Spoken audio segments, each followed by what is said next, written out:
Kimmo Koskenkorva Gridisportista, moikka! Tällä videolla keskitytään urheilijalähtöiseen valmentamiseen ja urheilijan osallistamiseen ja nimenomaan meidän arviointityökalun kautta. Gridissähän on alusta asti ollut missiona urheilijalähtöisen valmennuksen tukeminen ja se urheilijan osallistaminen eri keinoin.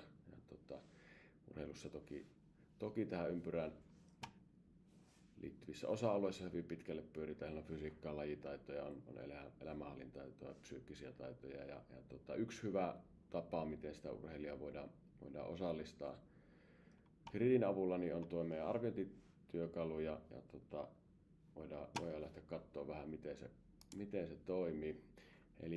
Eli käytännössä pystytään luomaan haluttuja arviointikyselyitä, eli valmentaja pystyy luomaan haluttuja arviointikyselyitä.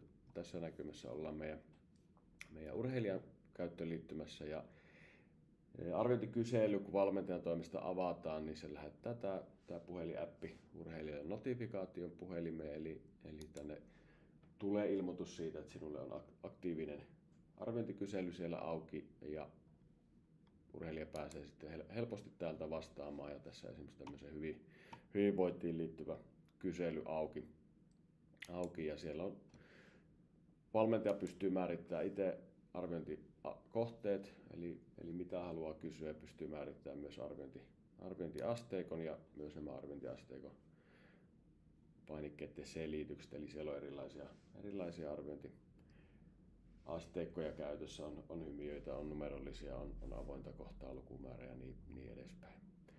Urheilijalla aina mahdollisuus myös kommentoida sanallisesti näitä vastauksia ja hyvin helppo käydä vastaamassa näihin haluttuihin kysymyksiin. Eli saadaan se urheilija osallistettua sitten helposti näiden arviointikyselyiden avulla. Valmentajan käyttöliittymä hypätään, eli tässä on valmentajan selainversio-näkymä ja valmentajallahan on tosiaan mahdollista sitten katsoa niitä vastauksia, löytyy tältä toimintojen alta aktiivisia toimintoja, mitä valmentajalla on päällä, ja täältä esimerkiksi jos otetaan tuosta peliarviointi, niin siellä näkyy, on ollut kyseessä tässä tämmöinen toistuva arviointi, niin näkyy tämmöisen trendikuvaajana sitten vastaukset koko joukkueen osalta ja sittenkin päästään yksittäisten urheilijoiden osalta katsoa myöskin vastauksia ja jakaumana näkyy näin. Ja tänne saadaan myös eri osapuolet, jos valmentaja haluaa antaa oma arviointinsa siihen viereen, niin kuvaajalla näkyy sitten myös valmentajan antama arviointi.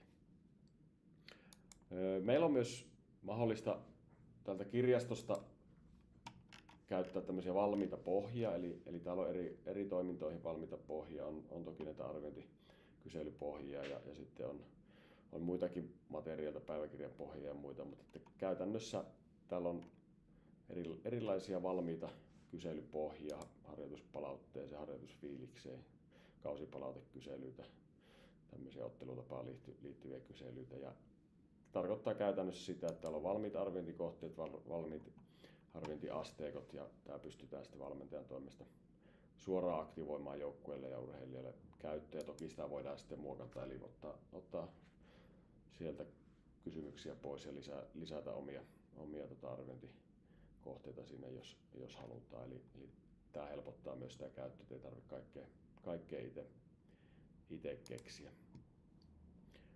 Mutta arviointikyselyt tosiaan erittäin hyvä tapa osallistaa se urheilija siihen valmennusprosessiin eri keinoin. Ja tosiaan ne arviointikohteethan voi olla, tai arviointikyselyt voi liittyä sitten eri asioihin, on ne psyykkisiin taitoihin, ottelupalautekyselyihin, on ne sitten elämänhallintataitoihin esimerkiksi. Eli kannattaa hyödyntää arviointikyselytyökalua ja rohkeasti kokeilee sitä. Kiitos.